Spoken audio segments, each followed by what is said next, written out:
Hello, hello, welcome to the Mystic Path.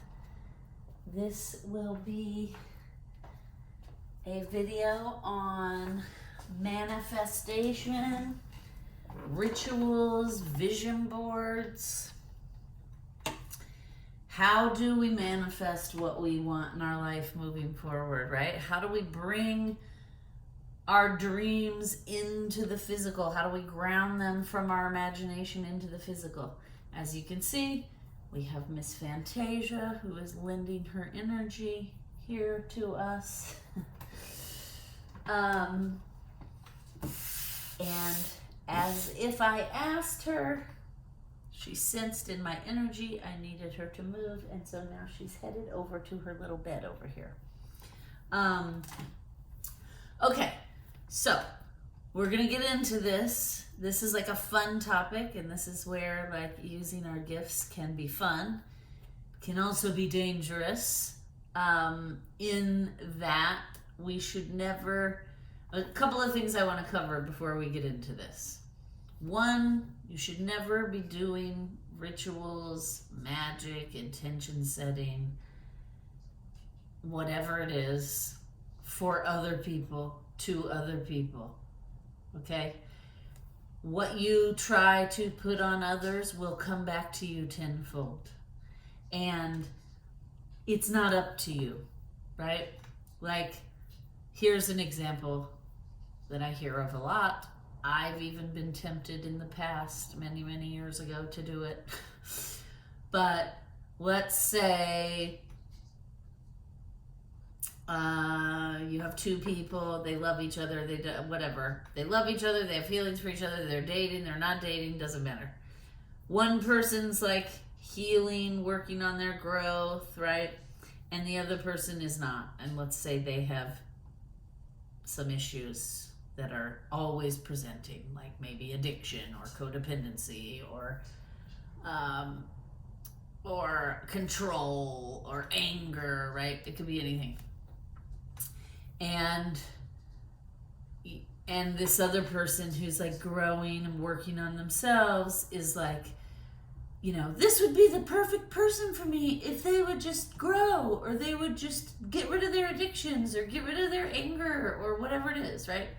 And then it's very tempting to, I'm gonna do some candle magic, or I'm gonna pull cards on this other person to see where they're at, or spiritually and emotionally, or I'm going to write a manifestation petition to the universe to heal this person so they can be my perfect mate, right? That is not a good idea.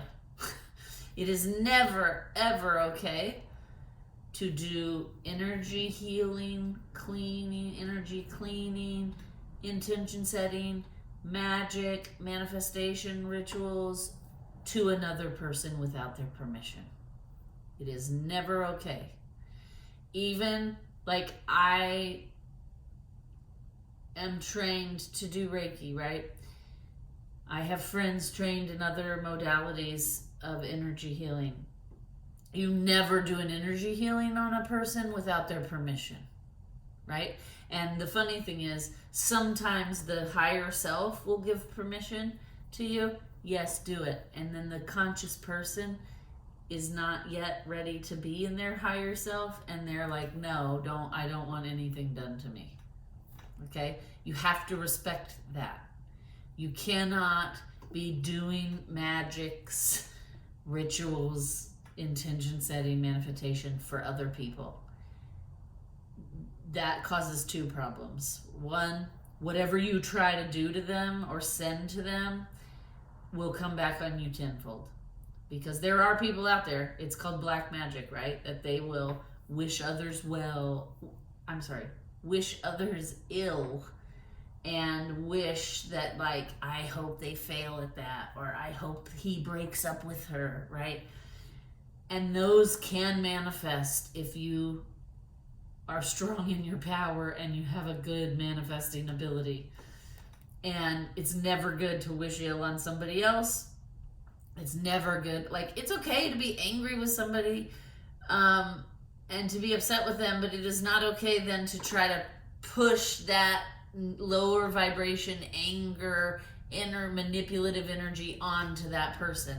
That's never okay. That will come back onto you tenfold. If you're trying to manipulate somebody else's energy other than your own, that will come back on you. So you need to be very careful. And in general with energy, the rule is you get back what you put out. So if you're putting out negative, pessimistic, low vibration energy, you're going to get that back in your life over and over again.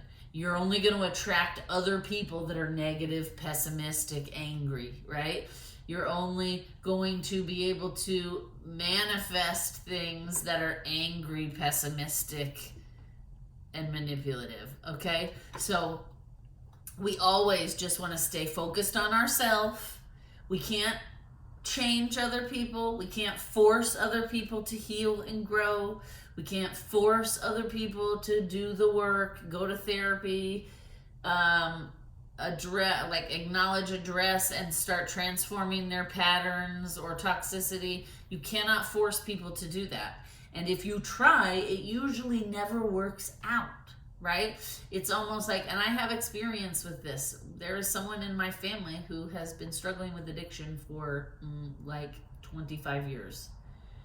And many times that he has been forced into rehabs by other family members. And it never works because you can't force somebody to get help. If the person is not ready themselves to face their issues and deal with them, you cannot force them to do it. All it does is make everyone involved suffer and miserable because you're trying to force someone else's energy to do something they're not ready to do. And they may not ever be ready to do, right? We know our energy recycles. We have multiple lives on multiple different planets and places of existence, worlds, okay? And maybe in this life, this person is not supposed to wake up and heal their addiction, right? Maybe this life, they're deep in addiction the whole time, and then maybe in the next life, they heal it. Or maybe in the next life, then they see the other side of it, right? They're not the person who's deeply addicted. They're the family of the person who's deeply addicted. So you have to, like, our souls have to experience multifacets of an issue before you can heal it, right? So you can't force somebody to heal something because, number one, they may not be ready to heal it, number one. Number two, they may not be meant to, in this specific life time frame, to heal it, right? Maybe they're meant to heal it after they get both perspectives, after they've been the addict and they've been the family member of the addict, right? Maybe then in the third life, when they have both of those perspectives, that's when that addiction energy heals. You know, it's not up to us to say. And even if we have psychic gifts that give us impressions on, like, one of my gifts is I can see the cords attached to people, right? So I can see if you have like a control cord or a manipulation cord or an anger cord or an addiction cord or a codependency cord with someone else, right? I have the ability to see that. That does not mean that it's my job to just go up to people and be like, you have an addiction cord, you need to start healing that. You have control issues, you need to work on that, right? That is not my place. That is not up to me. I have that gift so that if people come to me looking for guidance, how do I heal? I'm lost, I don't know where to start.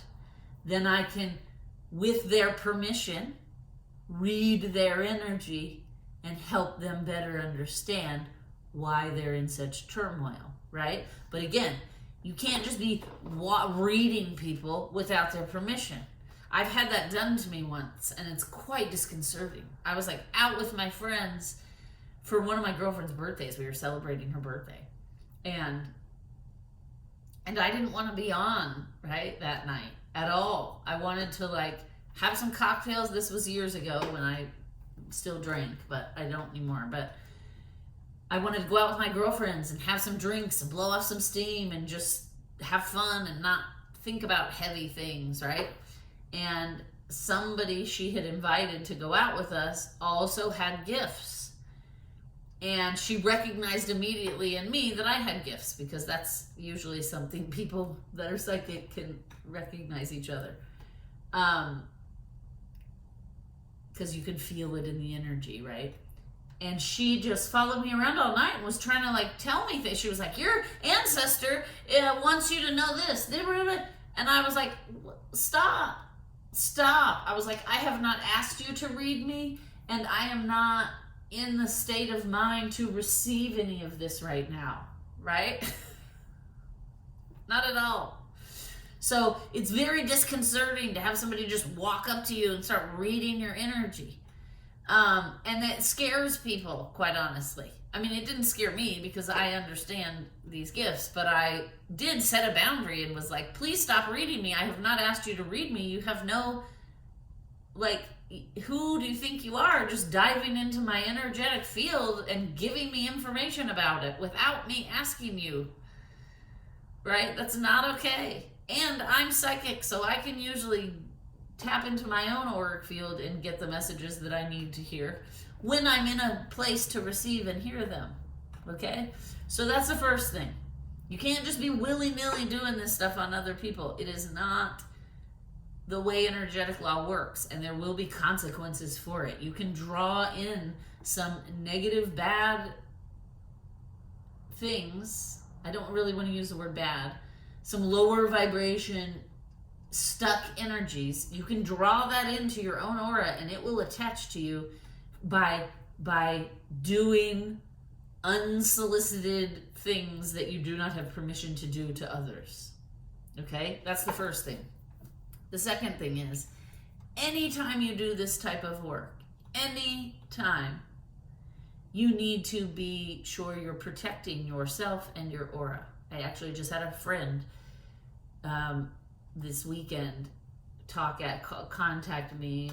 She was asking for help, right? So that is in an instance where then I can start reading her energy and trying to help her understand. She had a horrible dream where she felt like something negative was chasing her, like trying to attach to her, trying to manipulate her. And in her dream, she said she even called out to me in her dream. She said, I didn't really understand what was happening, but I understood enough in the dream that I kept saying, no, no. And she said, and then eventually I called out for you and was like, help. And so she said, I don't know what was happening. I woke up, I felt icky. The energy in my house felt icky. And so she was like, what could this be, right? And so what it was she had forgotten to do any protections that day. She wasn't wearing any crystals, and she had interacted with some people that had some really low vibration stuff going on. And it had like hitchhiked in her aura and come into her house and was trying to like attach to her. Luckily, she's done enough work that her higher self was like all over it, and in her dreams was it trying to expel the energy. And so I found that out from reading her energy, only because she reached out to me and said, listen to this dream I had, what was going on, why did that, and she was asking me questions. And then she said, like, is my house now clear? She said, I knew enough that when I woke up I felt yucky, and I got the sage, and we're going to talk about that. You can see I have all kinds of goodies here on the table. But she said I immediately tried to clean the energy of the space. I immediately did the 3 circles of protection around myself. She's like, I realized I wasn't wearing crystals. And that's also why it's important to like grid your bed, because then if you forget to like put on essential oils or wear crystals or whatever, you're protected in your bed and nothing can attach to you while you're sleeping and vulnerable. So that's what leads me to my next thing, is protections, clearing our own energy and protecting our own energy. Okay, it's very important before you do any kind of manifestation, ritual, candle magic, intention setting, any of that. You need to protect your energy field, because there's all kinds of stuff floating out there in the world that you can unintentionally pick up at the grocery store, the movie theater, because our auras go out depending on how much work you've done and how much trauma you've cleared. They can go from 3 feet to 9 feet out. Like, I have been on this journey for 20 some years. So, and I have done a ton of work and a ton of therapy and I've addressed a ton of my like traumas and childhood traumas and things that have happened to me in my life to clear all that stuff out, right? And so once I got real healthy and dealt with all those things and cleared a lot of those shadow elements out and traumas out, I became heightenedly more sensitive in my energetic field, because all of the gunk that was in there blocking my gifts, like trauma, shadow elements, low vibration energy, right? Programming, things I'd learned growing up, that stuff was all heavy in my aura. So you can't really get to your gifts while you have all that stuff heavy in your aura. That's why it's important you do the work. But in doing the work, it makes you much more sensitive and it makes your aura expand. So I had an incident several years ago where I picked something up from somebody else, and I was talking to my guides about it because I was like, why is this happening? I did protection, whatever. And they were like, well, at this point, you've done so much work, your aura expands 9 feet out of you, all the way around. So unless you're standing 9 feet away from every person, they're in your auric field. And then your auric field and their auric field are mingling. And things can get left behind and transferred that way if you haven't done proper protections. So, you know, every interaction we have with any other person, anytime we touch somebody else, our energetic fields are overlapping. And forget about sex. That's a whole other topic. That's why having casual sex can be detrimental.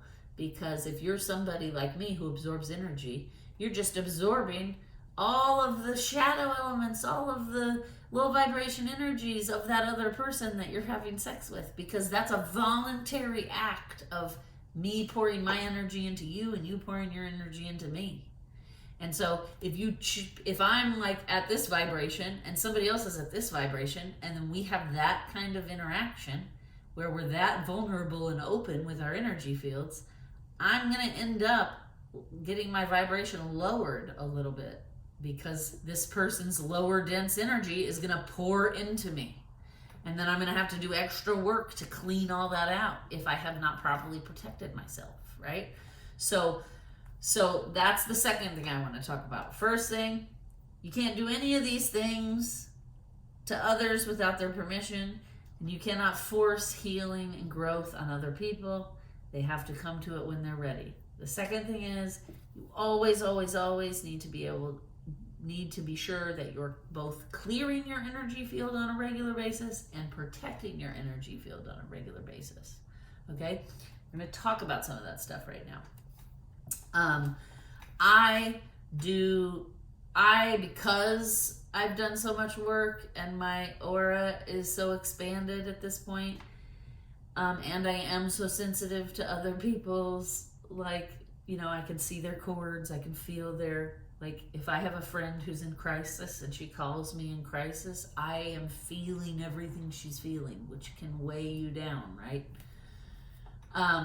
So I always do multiple protections at the same time, as like a fail-safe, right? And to be sure that I can stay as high vibrational as possible. So I'm going to share some of those with you, because before you can do any kind of manifestation, you need to make sure you're protecting yourself. So and I've talked about this briefly before, but it's always like in passing. Anytime I sit down at this altar with cards to read for y'all, I do multiple clearings and protections before I even turn on the camera. And I also do protections for those of you watching, because you don't want to pick something up from like a story I tell or whatever, right? So the first way I do that is speaking aloud. when I first started this journey in my 20s, which was over 25 years ago. I'm getting old, folks. Come on, sis. You coming back to help us? Come on. Miss Fantasia has decided to come back. She's like, oh, we're talking about protections. That's my favorite. She's a good protector. She's got good protective energy, don't you? Mm-hmm. Okay, so first thing I always do is speaking aloud. I learned this particular base of this mantra from somebody 20 years ago when I first started doing this work, and then I've kind of added to it over the years to make it more robust and to personalize it for me, right? So I start off with doing 3 circles of protection around myself, right? I can hold a crystal or not. And I say aloud, I ask for protection for myself, my aura, and I usually say, and any entity in my house that needs it, because I have 3 little beautiful familiars and I want to make sure they are also all protected. So that's how I start, is like, I just start quickly, and I don't always say it out loud. Sometimes I just say it in my third eye to my higher self, right? Like, power of 3, circle of protection around me. That's like a real quick and easy one to do. Like if you're in the car and you all of a sudden get a really bad thought, or you're on your way to go have lunch with somebody you know is kind of like negative, or you work with somebody negative and you're at work and you can constantly hear them complaining and you don't want to absorb any of that. That's a good, quick, easy one. You don't even have to have a crystal. You can just use your finger, right? 3, power of 3. I use the power of 3 circle to protect myself, my aura, and keep me clear. That's like a quick one. So I always start with that, and then I get more serious. I say, and because this is something somebody taught me that's very important, you can like he told me this story. There was this woman who needed $10,000. Like she got a $10,000 bill. She didn't have the money. She was real stressed out about it. So she decided, I'm going to manifest this $10,000. And she didn't really know how to properly go about it, right? Didn't know how to do protections, didn't know how to properly manifest. She just like read on the internet or dabbled, whatever, read in a book. And so she started saying this mantra every single day, several times a day, in the morning, midday, night. She would look in the mirror and she would say, I'm going to manifest $10,000. I need $10,000. I asked the universe to send me $10,000, right? Over and over and over again. And a month went by and her mother died and she was left $10,000. Okay? And it devastated her, and then she had a ton of guilt because she felt like, I killed my mother to get this money. Right? Which obviously she didn't. Her mother had a soul contract, was probably already meant to go. However, that is why it is very important, this that I'm about to tell you. So he told me that story, and he said, this is why whenever I try to do anything, work, therapy, like work on my shadow, manifestation, anything, I say first, from the ultimate source, with no harm to myself or others, right? And then you would say, I want to manifest $10,000, whatever it is, right? But you're adding in, you're being specific, and you're saying, no harm to myself, no harm to others, to make this manifestation happen, right? So that's kind of before I even turn the camera off, I know I'm about to open myself up to channel, right? And that makes you vulnerable, and that makes you vulnerable to attachment. Now, I'm not really worried about too much attachment in my own home because I've worked really hard to clear the energy of my home, to have it protected. I have crystal grids set up, all kinds of things. But let's say, like this has happened before. I've been out at the beach with a friend and they're like, hey, bring a card deck. Do you mind bringing a card deck and reading me while we're, right? Well, we're out in a park, we're at the beach, we're at a public place. There are other people with crazy things in their shadows floating around. And there's also just collective energy that's out there floating around, right?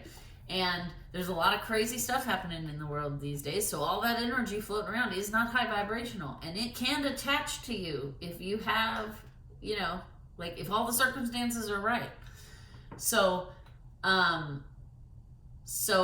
you know, that's why, like, you do the protections. If I'm out at the beach, I don't want to accidentally pick up something from the collective or something from the same thing. If collective message comes in, even if I'm in my own house, if it's like a heavy, dense energy coming in, that could attach to me if I'm not, like, protected, right? So when I do my protections, I always say, from the ultimate source, with no harm to myself or others, I ask for protections for myself, everyone watching, and everyone on the planet, so that we can grow productively in a manner of healthy, productive growth. And then I say, any nefarious, malignant, or malicious entity that has not productive, loving growth and messages in mind is not welcome. Then I clap loudly. You are expelled. That will expel the energy. If you ever feel like my friend, when she woke up and she was like, I woke up, I felt like something was just not right. The energy was gross in the room. I just had a nightmare. That's a good time. Immediately clap. Any nefarious, malignant, or malicious energy is not welcome and is expelled, right? I also then call in my spiritual team and I say, guides, ancestors, angels, fairies, multidimensionals, any energetic entity that would like to participate in a positive, productive manner for growth, please come in now to share messages with myself and those watching. And then again, I remind my spiritual team and higher self, I ask that you provide protections while I'm channeling and open and giving a reading. I ask for protections for myself. I ask for protections for all of those watching. Okay? Then you can take it a step further with crystals. Okay? I'm always wearing some kind of crystal. Black tourmaline's a really good one for like absorbing and transmuting dense energy. I also usually have some kind of crystal necklace on. This crystal necklace I'm wearing right now has the evil eye symbol, which is a protection from anyone who wishes to do me harm, right? And then I have a rose quartz, which is like a loving, compassionate energy. And then I also have a Lemurian seed crystal. It's called Lemurian quartz seed crystal. And it is a specific crystal that keeps you open and able to give while still protected, so that when I'm receiving, nothing can get through that will harm me or seeks to harm me. Okay? So, now, I get it. It's a lot. It's a mouthful, but it's really not. Once you get in the habit, you will just like say it automatically, right? Another way to protect, well, a good way to clear and clean the energy is using white sage as a smudge. This particular smudge has white sage and eucalyptus. It's a mixture, but you can use just white sage. White sage is for clearing and cleaning energy, okay? Palo Santo you can use because it also cleans and clears energy, but it also repels any energy that is not wanted, right? So anything that is dense, lower vibration, has malignant, malicious, or nefarious intention in mind, this will repel that kind of energy. Candles, right? I also like candles. I will light candles and say, please protect this space, you know, again, from the ultimate source with no harm to myself or others. Please protect this space, and as long as this candle is burning, protect my energetic aura, right? You can use sprays, all right? You can buy sprays from people. This is a spiritual protection spray that I bought from Amanda Ellis. She's in the UK. She's a spiritual teacher. She's like a color therapist. I love her. This is Archangel Metatron spiritual protection spray. So this is a spray. We'll use this one. I have other ones here, but we'll use this one. I'll spray it around the environment. Let it fall into my aura. I also carry one of these in my purse. Not this specific one, but one that I've made. I carry in my purse. So if I am going into a big group of people, or I have a big work meeting where, like I talked about, I think maybe I did, maybe I didn't. In April, one of my clients, we had a big prostate cancer event that was like an educational event for patients and survivors, etc. There were 1,000 people there. That was a lot of energy I had to deal with all day long. There were lots of other people's dense energy around. I could feel it. I carried one of these in my purse, and every time I had a minute to duck away and silently get into a room by myself or the bathroom, I would spray. And again, please clean and clear my energy of anything I may have picked up unintentionally. It makes a huge difference. Here's an example. When my family was visiting over the holidays, my mom and I went to the movies. Going to the movies can be difficult for me because I'm sitting in a room with a whole bunch of strangers and I can feel their energy, right? So I have to prepare. If I'm going to go to a movie, I need to wear certain crystals, I need to clean and clear my aura, and I need to ask for protections, right? And I will say sometimes, from the ultimate source, with no harm to myself or others, please protect me from picking up anything that is not mine. And I also ask that my energy field contracts so that while I'm in the movies, I can only feel my own feelings.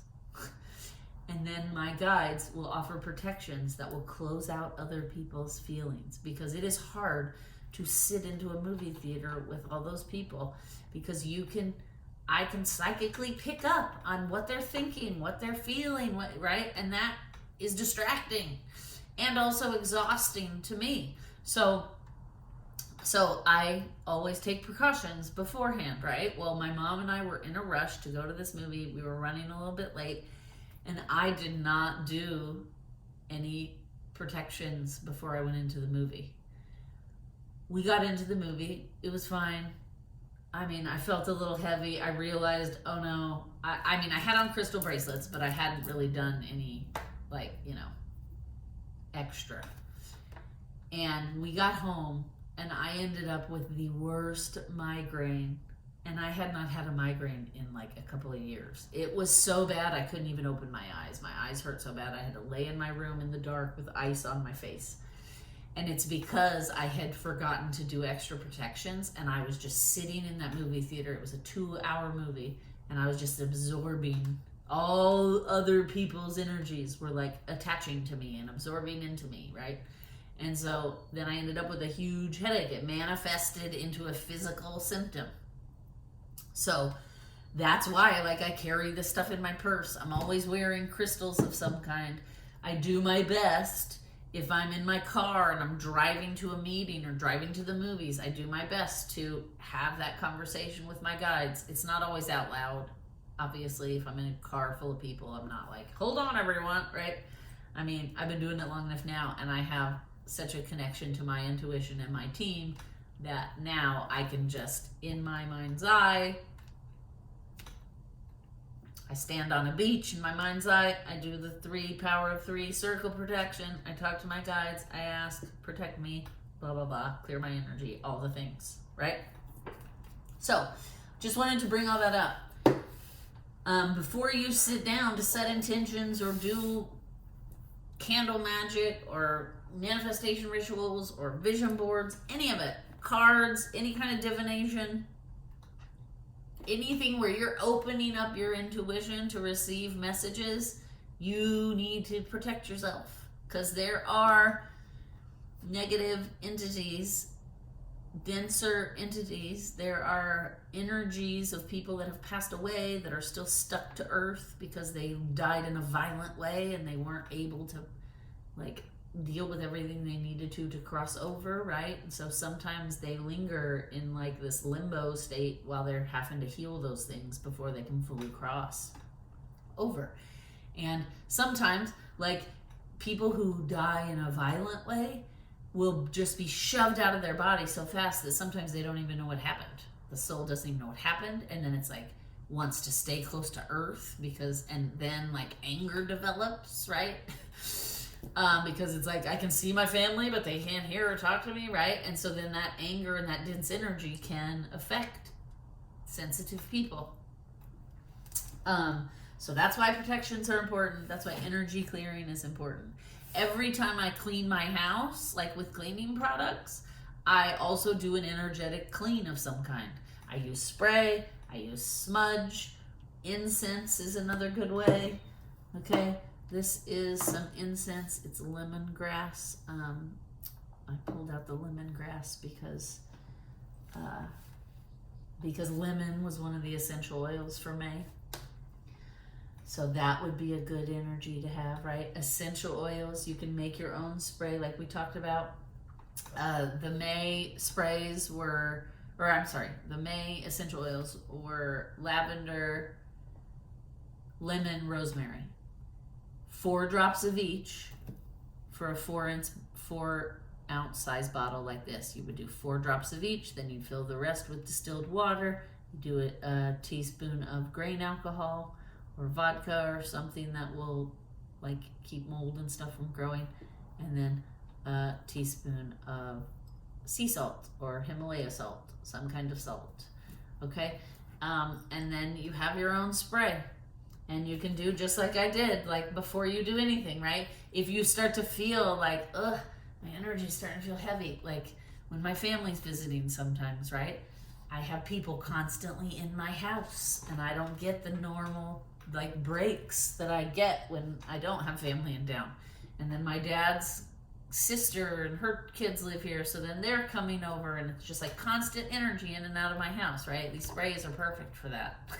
Like literally before I know a bunch of people are coming over, I will spray the entire room. I will spray around my front door, and I will, from the ultimate source with no harm to myself or others, I ask that anyone coming over today leave any negative, nefarious or malicious or malignant energies that may be attached to them outside the house, so that when they walk in, that energy cannot come into this high vibrational space. It will be waiting outside for them when they leave to reattach if they've done no kind of work to heal it or clear it, right?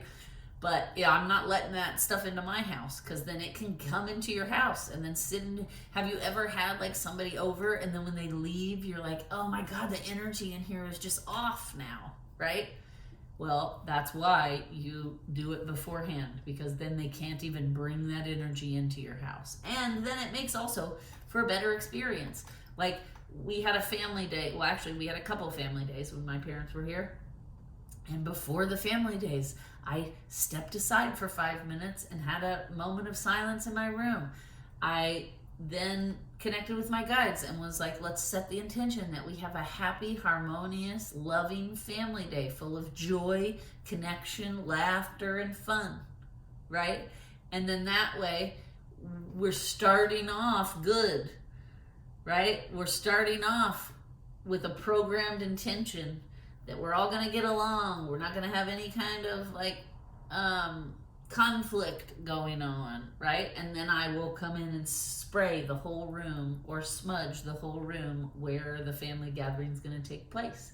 So I've started it off at a good place, right? I'll even put out, like I have a couple of family members that are super, super negative and pessimistic. And so I will put out in the living room when they're coming extra black obsidian, black tourmaline, those crystals that will absorb and transmute those dense, negative, pessimistic energies. I will put those crystals around. Sometimes I will even shove them in the couch where I know, like, because one of the people has a particular spot they like to sit in. They sit in that spot every time they come. And so I will stick a crystal down there, right? And again, that's not doing things to other people against their will. I'm not doing anything. I'm not asking, the intention is to clear this person. All I'm saying is this person is not allowed to bring their darkest, heaviest energy into my home. And I'm allowed to decide that, right? So I set up crystals and sprays so that that energy cannot thrive in here, right?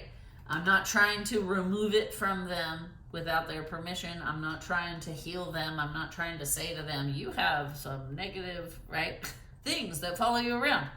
I'm just doing what I need to do to protect myself.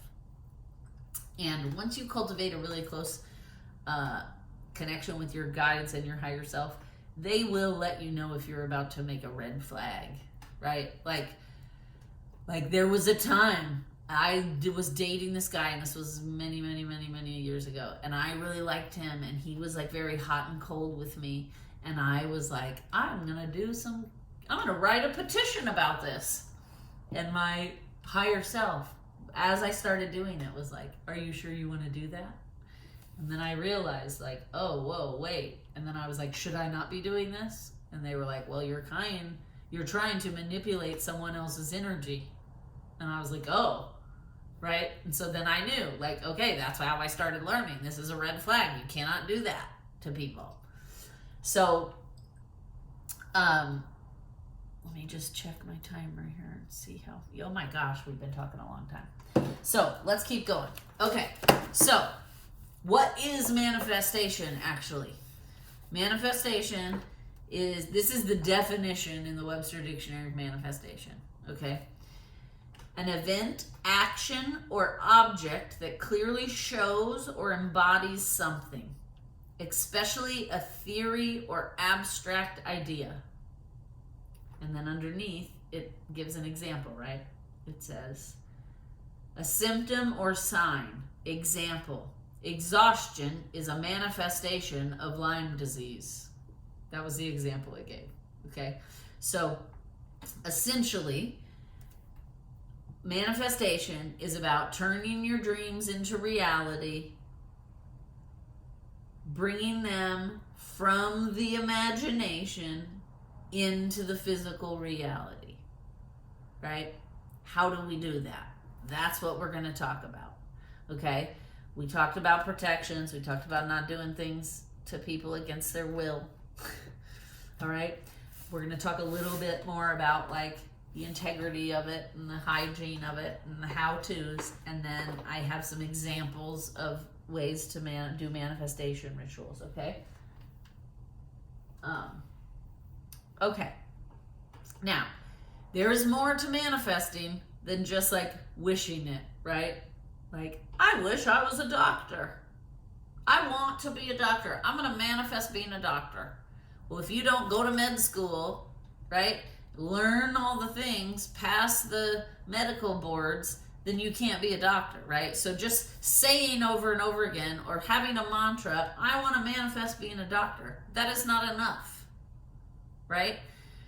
And that's where kind of people go wrong. People just think, well, I've written in my journal every day this week that I'm trying to manifest this thing and it's not happening. Okay? Well, it's not happening because you actually have to put energy, effort, and action towards the manifestation, right? You can't just become a doctor because you want to. There are protocols and things in place to get you to being a doctor. You have to participate in all those things to get to that doctor thing, right? You can't just be like, well, I sat in my room for a week and wrote down 3 times the power of 3. I want to be a doctor. I want to be a doctor. I want to be a doctor. And then I woke up the next day and I was a doctor. Yeah, no, it's not how it works, right? I hear somebody laughing right now who's watching me. Right? It takes belief. There is more to it than just willing it into existence, wishing it would happen. Okay?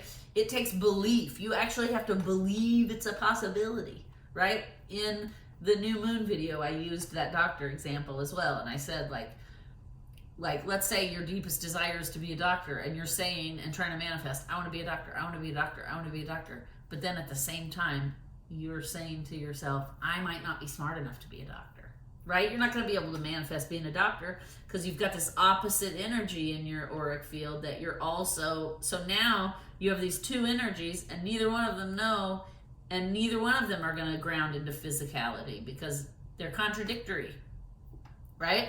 So to be a doctor, you first have to believe you can be a doctor. You have to believe you're smart enough. You have to believe you have the intellect. Then you have to start acting, right? You have to go to medical, where you have to go to college and get your prerequisites. You have to apply to and then finish medical school. Then you have to take your board exams.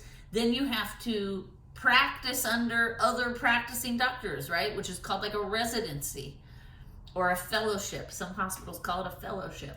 So then you have to do that. Then you have to, right? Like there's all these things you have to do. You have to act and put energy towards all these things before you can manifest into physical reality being a doctor. Okay? And if you have any energy in your field that is the opposite, that is that doubt, that is counteracting it, then that energy is going to be blocking this manifestation, right? You're never going to be a doctor if in your mind you're like, I want to manifest being a doctor, but I'm not smart enough, right? That's going to be a block that's just blocking that manifestation. So that is part of it too. You have to believe that it's a possibility, number one. You have to put effort towards it, okay? I'm going to use an example that I have going on. One of my biggest dreams and deepest desires has been to create my own oracle and tarot decks. Now, I don't just sit around my whole life going, I wish I had my own deck. I mean, I do wish I had my own deck, but just sitting around saying that is not enough, right?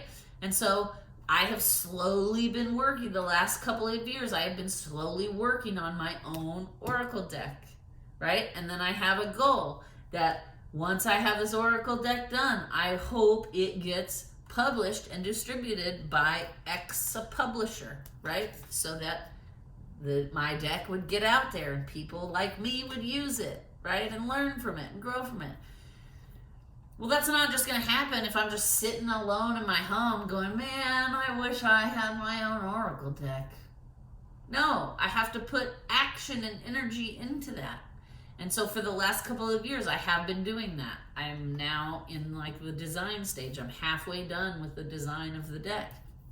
Once I get all the way done, then, I need to sit in my intuition with it. I have to make any tweaks. Then I have to get a prototype printed. Then I need to take that prototype and start presenting it to publishers to see if they would be willing to publish it, right? And so that's all a process and a journey. It's not just one day I'm like, I want to have my own deck, card deck. And then the next day it's there out in the world and I have it. That's just not how it works, right? So we also have to remember manifestation does not happen overnight. It is a process. It is a journey, just like the doctor example. It takes people like 7 to 12 years to become a doctor that can like practice on their own without supervision. That's a journey, right? That is a journey to manifest and ground that dream into reality. That just doesn't happen overnight. You don't just wake up and say, I want to be a doctor, and then go knock on the door. Can I get a certificate that says I'm a doctor? They're like, oh yes, here's your certificate. By all means, set up a shingle outside, right? That is not how it works. And that would be very dangerous if we were allowing that to happen, right? Okay, now, the vision of what it is you want is very important, okay?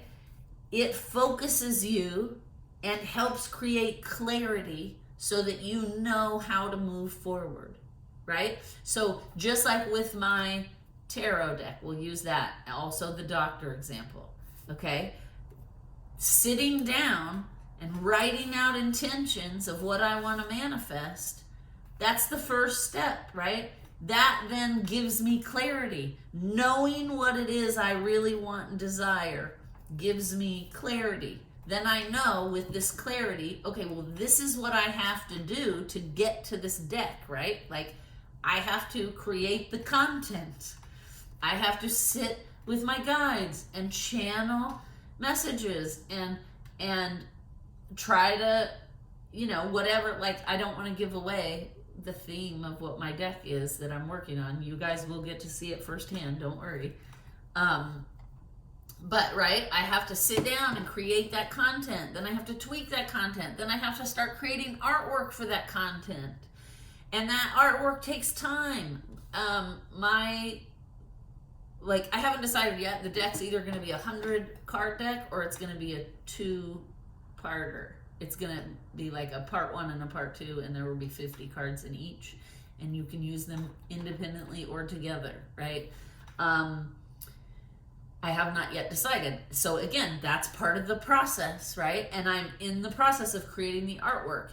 As I am creating the artwork and I'm seeing how much room I need on the cards for the text part, for the art part, then it's like, then you can see from when I am shuffling cards, this card is not very thick and easy to shuffle. This card is a little thicker, right? These are really thin cards. So then I have to, once the deck is done and designed, then I have to decide what paper stock do I want to use? How big does the deck become, right? Because I have some decks, like for example, these 2 decks probably have the same amount of cards, but you can see one is much thicker than the other one, and that's because of the type of paper that was used, right? This is a thicker paper than this paper. So those are all things and decisions that need to be made, right? And so the original vision is important because that gives me the clarity to figure out all the steps I need to take to get to the end goal, which is my own deck that I can use on this channel, right? But the thing is, some people stop at the vision, right? They're like, well, I've been dreaming about this for 15 years and it's never happened because the vision is not enough, right? So I just wanted to point that out. And again, I want to remind everyone again, we have to believe that it's possible. I have to believe that it's possible that I can have my own deck and that I'm talented enough to have my own deck. Right? This has been a dream I've had for like 20 years. It's only now, when I'm almost 50, that I'm making that dream become a reality for lots of reasons. I didn't have the proper experience. I wasn't ready. I wasn't confident enough, right?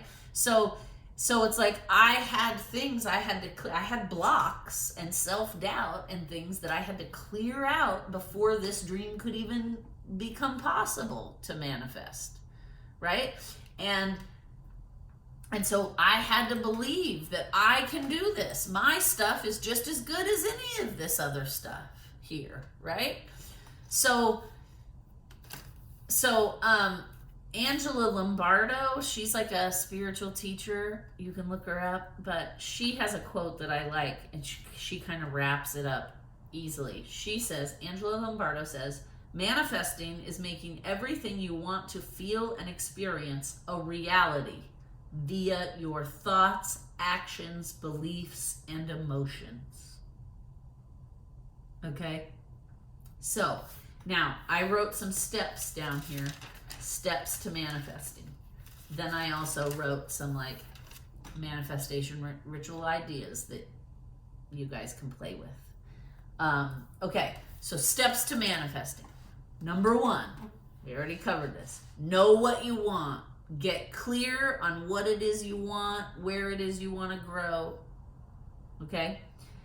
Know it, believe it, own it. Okay? Number 2, be specific.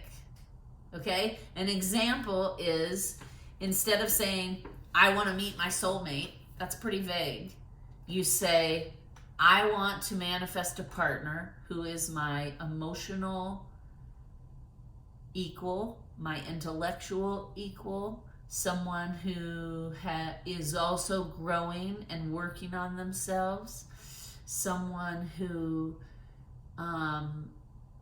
understands unconditional love and wants to live from the heart space, right? You want to be as specific as you want, because the universe, if you just say, I want to meet my soulmate, I mean, we have lots of different soulmates, right? We have friends that are soulmate. Like, you're not being specific. If you don't want like a friend soulmate to just come walking in your life, you want a romantic partner, then you need to say that, right? I'm trying to manifest a romantic partner who is a soulmate, who is emotionally healthy and intelligent, who is smart, willing to work hard, and has a good career path already figured out, right? I want someone who is stable and consistent, right? You want to be as specific as you can.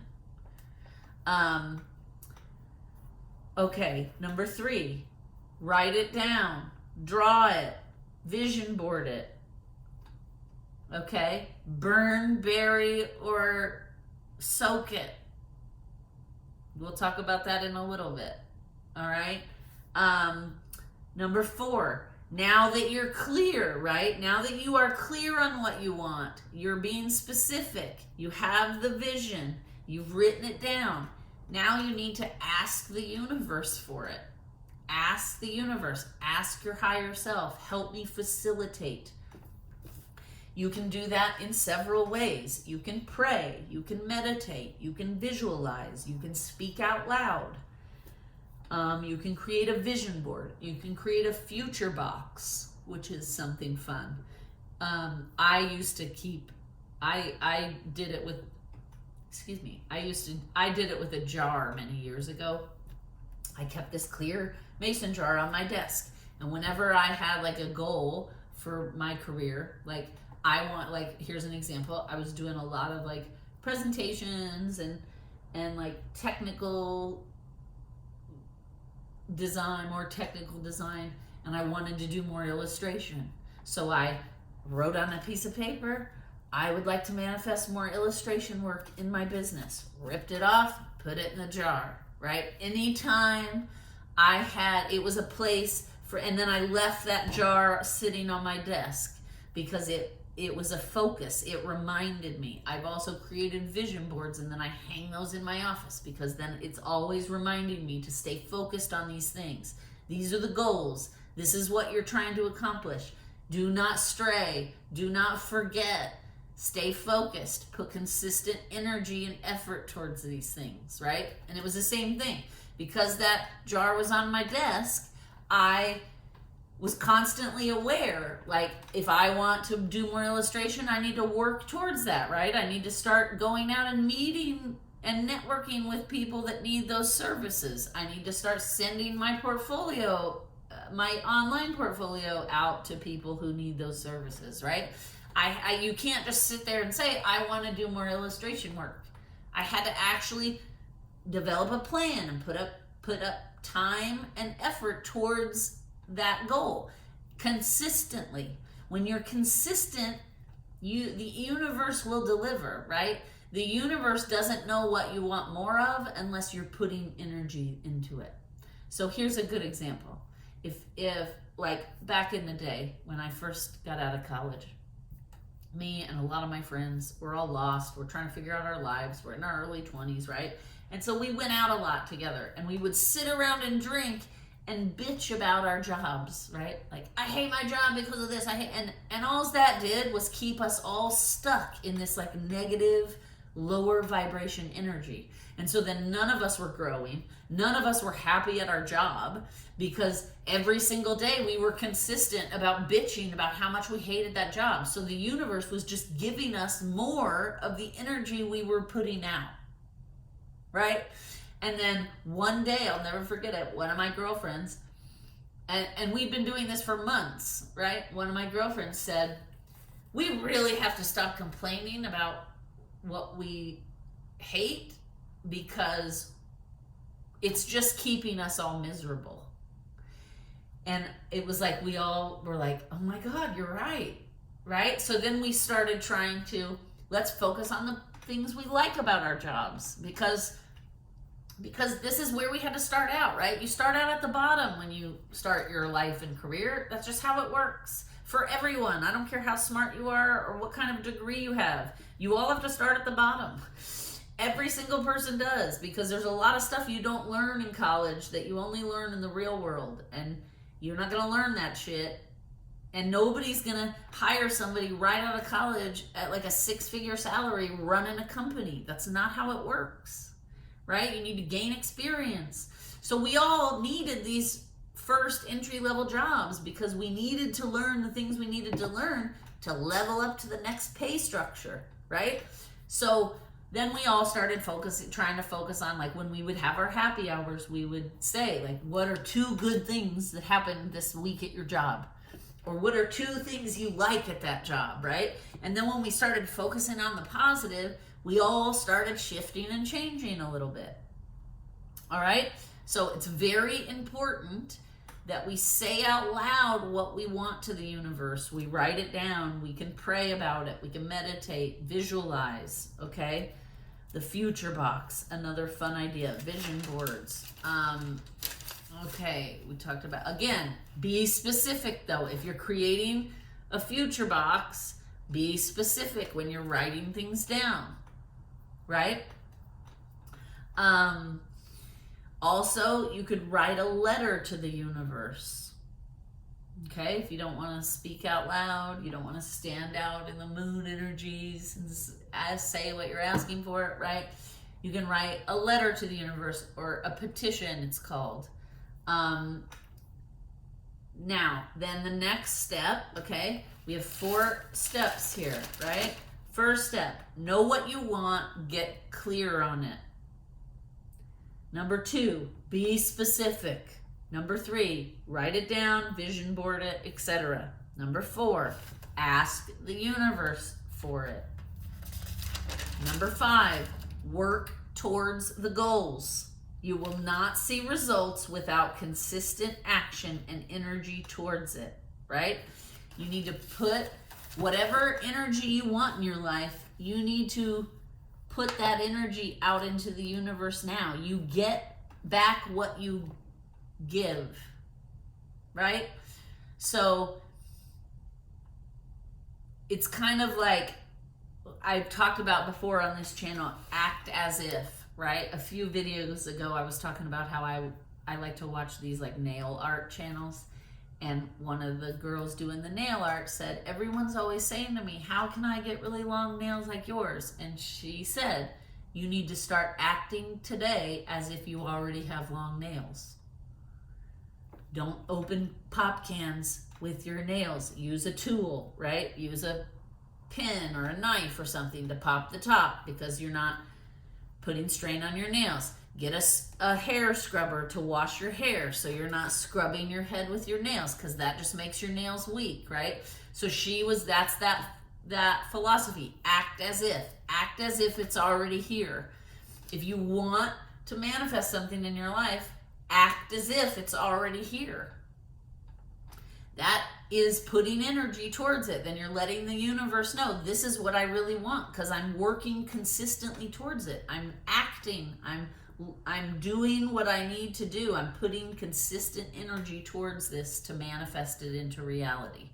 If you do not put energy and action towards something, it will not manifest. It will not. I don't care who you are. Okay? You have to put energy and action towards it. Number 6, let go of resistance and or limiting or self-defeating beliefs, right? We talked about that with the doctor thing. If you're like, I really want to be a doctor, I'm going to manifest being a doctor, but I'm not smart enough to be a doctor. That's number 1, you're resisting, you've got some kind of fear.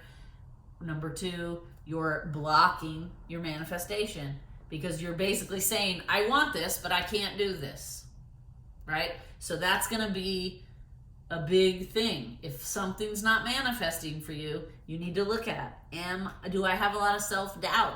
Do I believe this is possible? Am I limiting myself with my belief system? Am I resisting out of fear, right? And then the last thing, number 7, is be mindful and grateful for what you receive. Okay? If we're always focused on the things that are missing, that's called lack mentality. Okay? If you have a lack mentality, it's very hard to be successful at anything. It's very hard to manifest anything into physical reality. You have to be grateful for what you have. You have to be in a mindset of let's focus on all of the things that are here, not the things that are missing. Just like with what I was talking with my girlfriends. We had to start focusing on all of the good things that we liked about our job instead of all of the things we hated. Focusing on all the things we weren't getting, on all the things, I wasn't making enough money, I don't like my boss, I'm not getting to be on the most creative projects, right? That is lack. That is a lack mentality. You get so focused on all the things that are missing that you take for granted and you don't appreciate all the things that are already present, right? An easy way to shift your life is to get a handle on that. And again, I speak from experience. I was raised and programmed in a pessimistic family that had a very big lack mentality. Everything is on the stuff that's missing, the stuff that's wrong, right? I've told this story before. There's a lot of artists in my family, and that's a good thing and a bad thing, right? Because then I'll present something I've done, and because they're also all artists and they know how to make it better, they instantly become super critical. And I said to my dad once, because I'd worked really hard on this, my niece was 5 years old and she was way into unicorns, and she had asked me to paint her a unicorn. So I did. I worked really hard, I painted this unicorn for her, and I was really proud of it. And I used oil paint, which takes quite a while to dry. Well, I had to drive to Illinois to see them and take the painting there. And the only thing I hadn't finished yet was the mouth of the unicorn. And the reason was because everything else was dry. I was going to do that last, but I didn't have time to do it. So I knew that if I did it and put the painting in the car, it would get messed up because it wouldn't be dry yet. So I decided I will wait. I will take what I need with me. When I get to Illinois, I'll paint on the mouth. And then it'll dry in time to give it to her, right? A week later or whatever. And I got to my parents' house, and my dad paints and draws and is pretty good at it, even though he didn't do it for a living, and he doesn't really do it as a hobby anymore because he says it frustrates him. But he is very talented. So we were unloading my car, and I was pulling the painting out, and I was all proud of everything I did, and I was all excited to hear my parents be like, "Wow, good job, that looks amazing," right?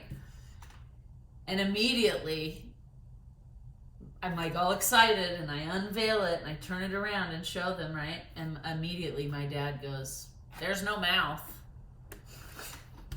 And I was like, "Dude, can't you just say great?" I said, can't you just say great job? Look at how beautiful it turned out.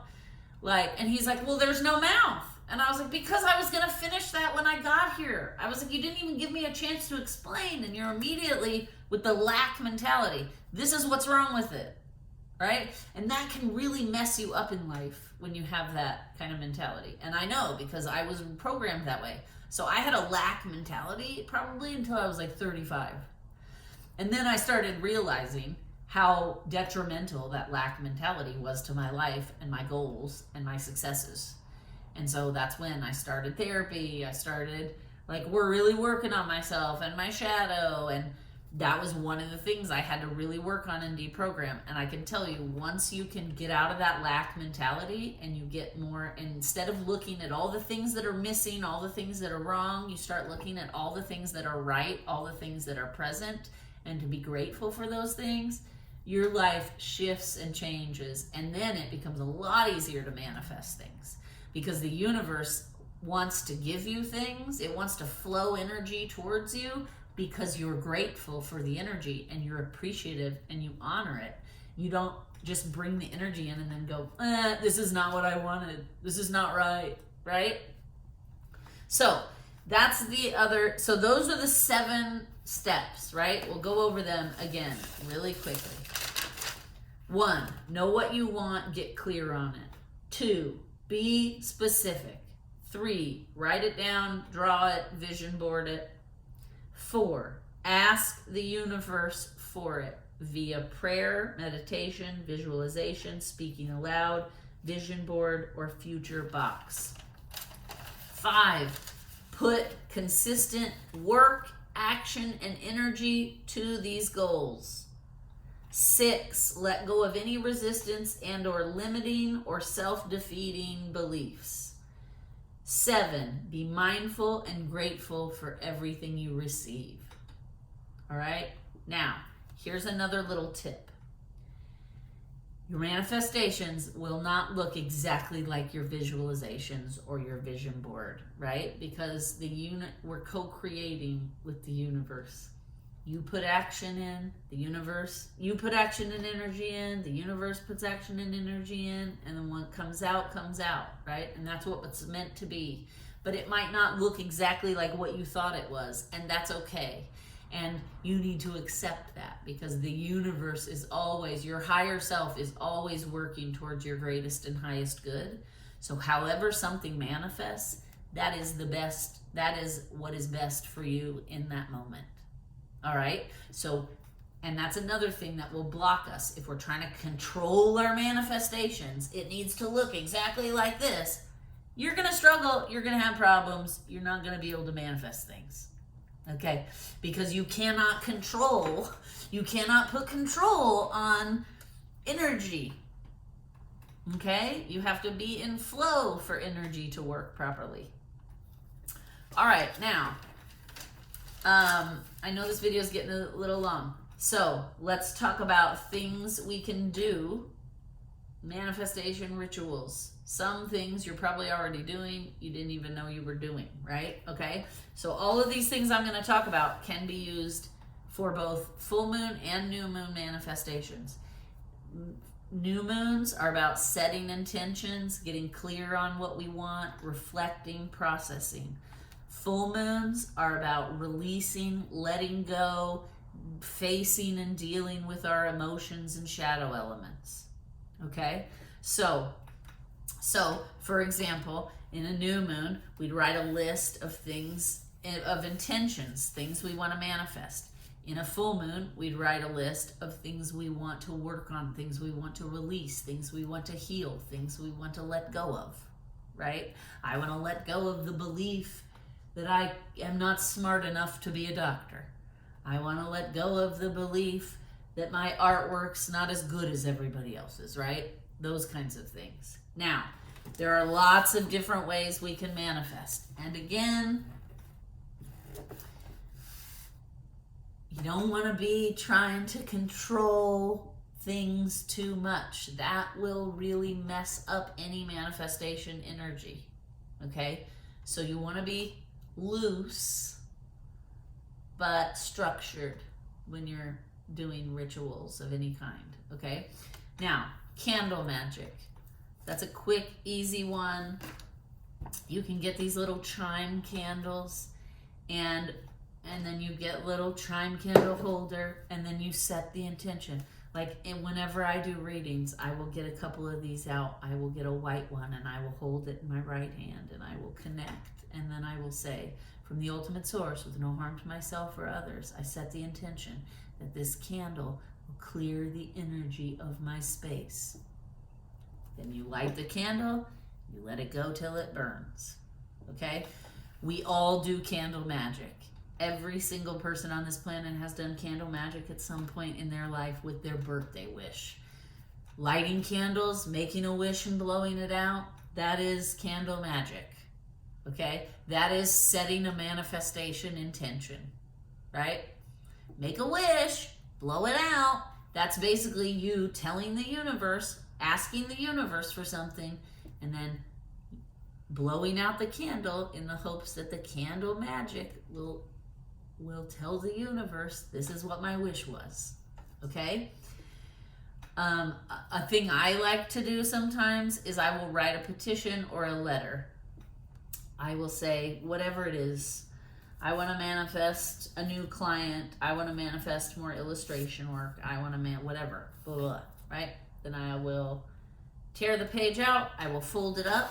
I will put it under the candle, and then I will hold the candle and say, I set the intention that this candle manifests, helps bring in manifestation energy for all I've written on this petition.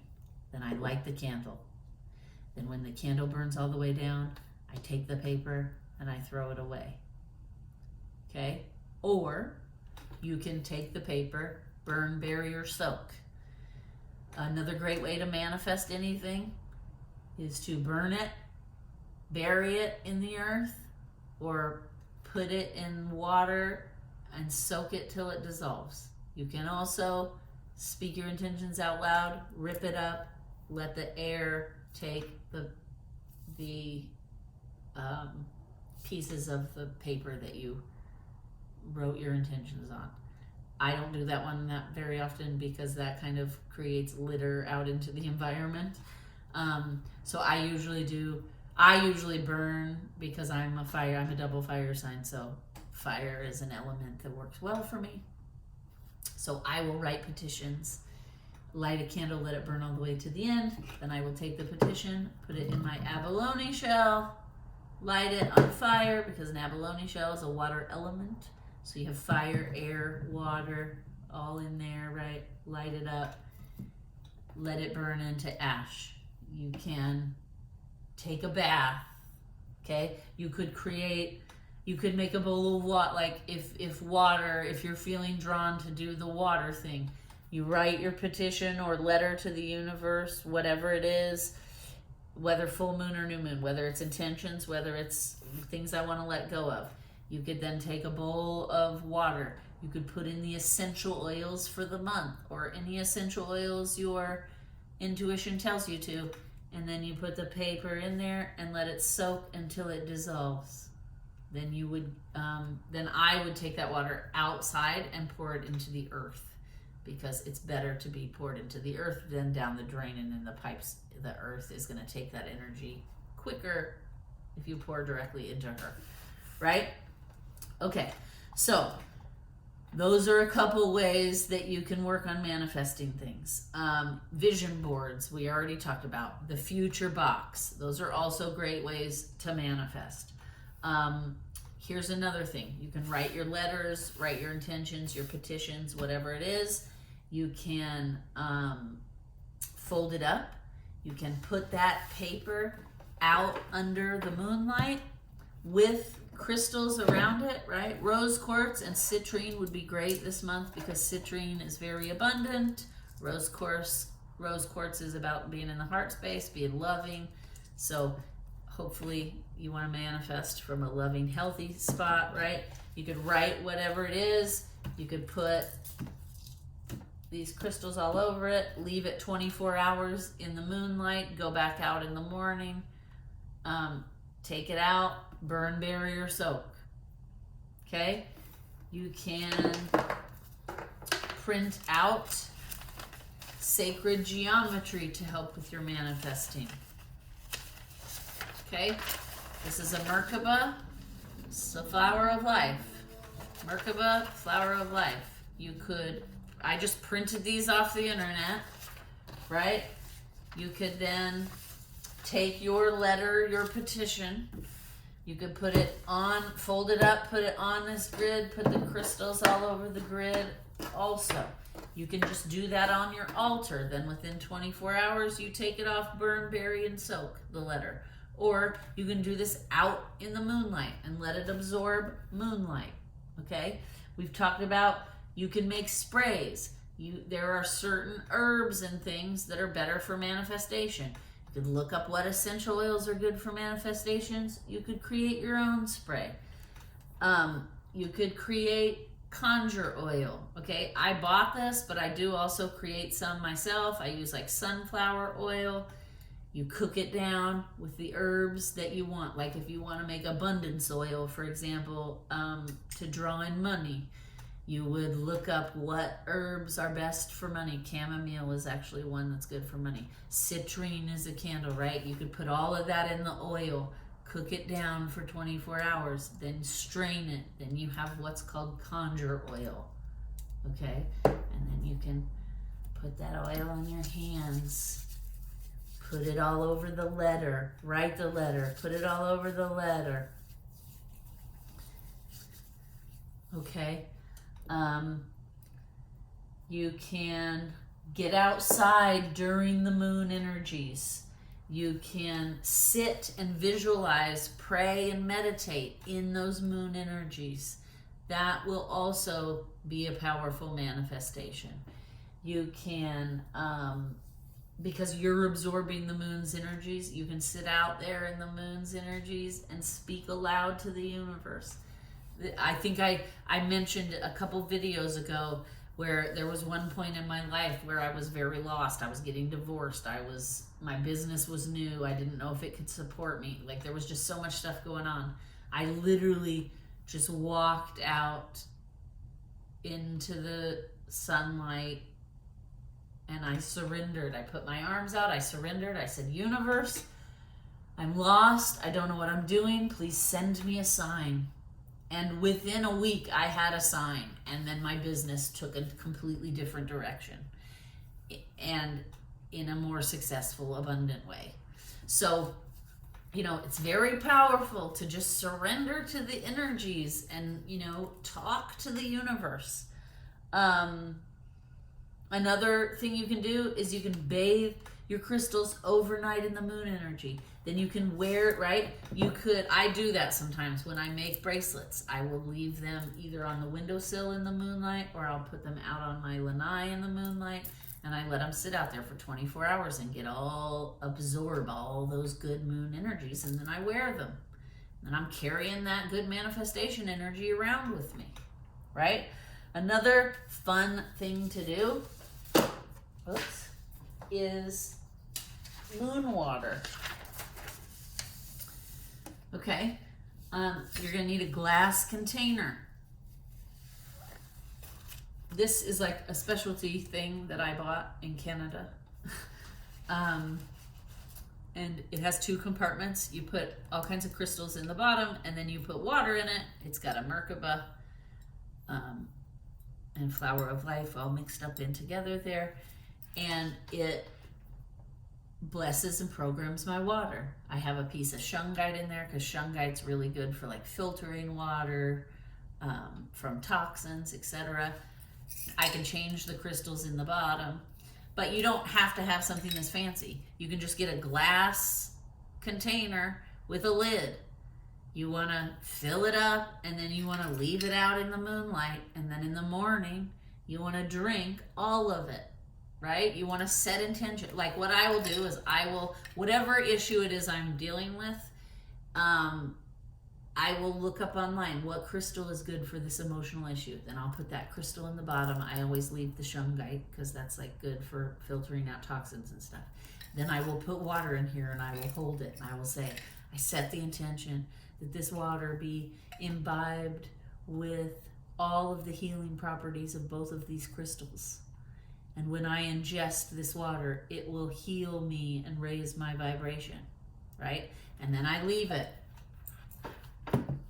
I have a table with grooves in it, so I will set it in the grooves so it doesn't roll, and then that way the moonlight is like hitting all the glass and all the water.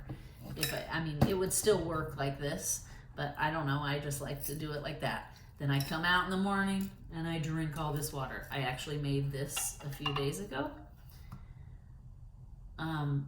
I created healing water to heal and clear my energy. We'll drink some of it now. Yummy. Okay. I do want to caution you though. Moon water is very fun and very healing and absorbs into our body quickly. You don't want to be making moon water during eclipse periods, okay? Because, not that it's wrong, if you do it or you've done it, it's no big deal, nothing bad's gonna happen. but it's going to be more intense. Okay, so eclipse energy is like 10 times more intense than regular full moon energy. So if you are making moon water, like let's say, and this actually happened to a friend of mine because she did not realize that you shouldn't do this stuff during eclipses, right? She created some water. She was outside. She said, it was like 2 days before an eclipse. She said,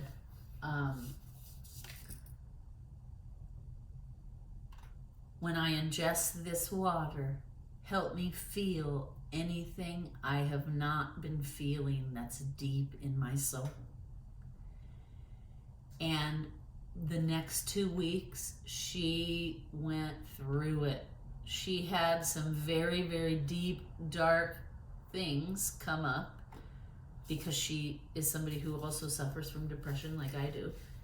I mean, it was some deep, dark self-worth stuff. And she even told me, like, Amy, I started to feel so overwhelmed that I was having like really negative thoughts I've never had before.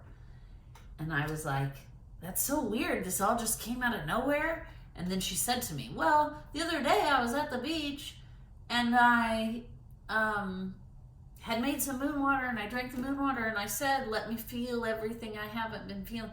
And I looked at her and I said, it's an eclipse tomorrow. And she's like, so? And I said, dude, eclipse, that's why it's been so intense, because you did it during eclipse energies. And so not only it was giving you all the things from your shadow you needed to heal, it was bringing that stuff up, and it was bringing it all up very intensely because it was like the deepest, darkest things, because it was an eclipse. And that's what eclipses do, right? It's like force us to transform. And so, and she was like, well, now I know I'm never going to do that again around an eclipse, because she's like, I've done it before around regular full moons and new moons. She's like, it's never been this intense. I've never gotten this it was bad. It crippled her for a couple days to where she was like crying in bed and couldn't get out. And she was having so much self-doubt. And it was because during an eclipse, she invited in, show me all of the shadow elements I still need to work on during an eclipse. So it showed them to her, and it showed them to her in the most intense possible way. And so when we have eclipses or crazy astrological things happening, it's not a good time to be doing moon water or like absorbing your crystals out there and then wearing them, right? That's for regular new moon and full moon energies. When it's eclipse time, you want to step back. Don't be in it. Don't try to control anything, and just let the universe give you what it's going to give you, because it's going to give it to you one way or the other in an eclipse. You shouldn't invite in more. That'll just make it harder on yourself, right? So that's a little,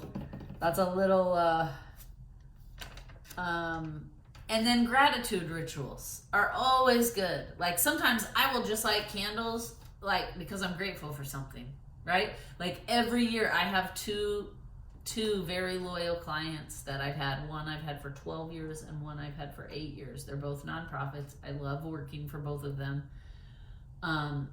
And every single time I find out, because they're year contracts, and every year when I find out if I've been renewed or not, and thankfully, knock on everything, I've been renewed for 12 and 8 years, but every time I will light a candle in gratitude.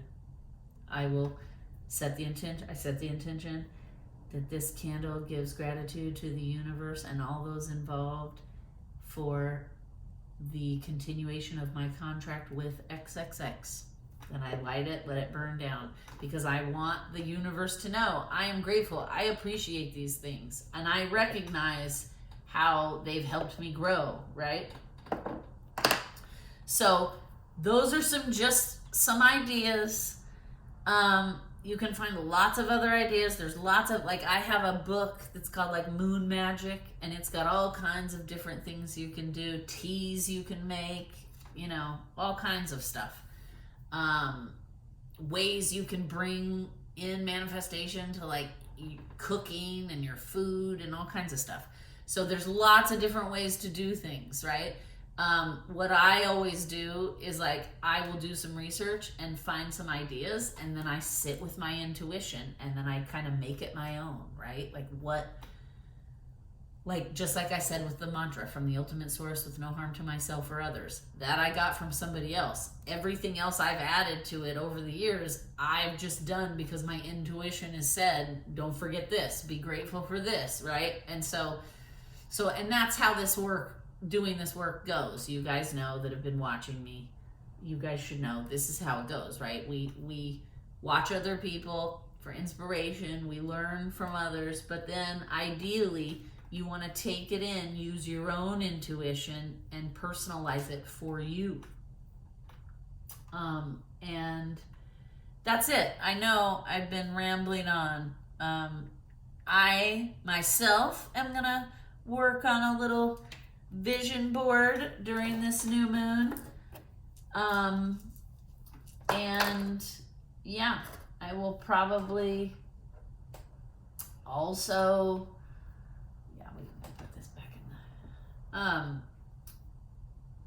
I'm going to do a vision board, I think. I'm going to probably charge and clean some of my crystals in this great new moon manifestation energy. So yeah, hopefully this helped you guys better understand manifesting, better understand how to manifest, how to, put this in here for next time.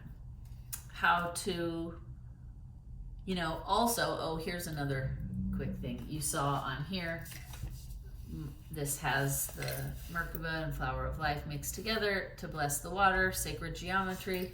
You can order online. I found on Etsy these like great stickers that are Merkabas and Flower of Life. And then I will put them on things. Like, I have a water glass that I drink out of every day. I have put a Merkaba on one side and a Flower of Life on the other, so that every time I drink water out of this, it is blessed water, right? You can use these on your vision board. Any kind of stickers, right? Like, I'm probably going to use this sticker. Somebody gave me this sticker years ago. I've just had it here on the altar, but I'll probably use it on my vision board because, as you guys know, I try to help. I bring some caterpillars in. I have these little habitats, and to help the monarch butterflies because they're going extinct.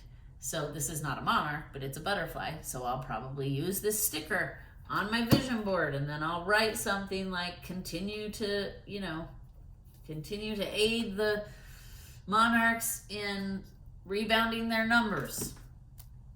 So anyway, these are just some fun ways. Hopefully you guys got something out of this. If you have some of your own fun manifestation rituals or things you do, please don't hesitate to share them with us. And really quick, we're going to pull one goddess card and then we're wrapping it up. Okay? Because this goddess deck wanted to come out just for this manifestation talk. So during times we are trying to manifest our goals and dreams, what goddess supports us in manifesting our goals and dreams? What goddess supports us? Okay. Wisdom. Yeah. Metas.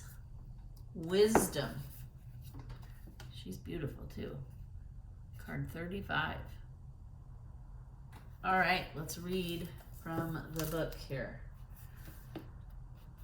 Let's find her. Metas. Wisdom, the goddess of wisdom. Experience woven together with knowledge creates a beautiful thing, wisdom. Its parts are entwined like a finely made rope that is so strong it can't be cut. Wisdom, once earned, becomes an essential part of you. Right now, the Greek goddess of wisdom, Metas, says you know exactly what to do in your current circumstances. The real question is, do you have the courage and commitment to make a wise choice? Your answer is not to hide. You are being invited to look within rather than without. Right? That goes back to that focus on the things that are here, not the things that are missing. Right? Brilliant. It says, you are being invited to look within rather than without. Take the wisdom you already have and apply it to your question. Perhaps, however, you must instead draw forth the humility to find someone wiser to weigh in on the question. During these powerful times, others may seek you out for your wisdom. This is an auspicious period when new relationships are founded on deep truths shared with others. You are entering a potent period of your life to share all that you are and all that you have learned. Extraordinary things are possible when the goddess Metis reminds you of your wisdom and the need to express it. All right. We're going to leave it there. Thank you, Metis.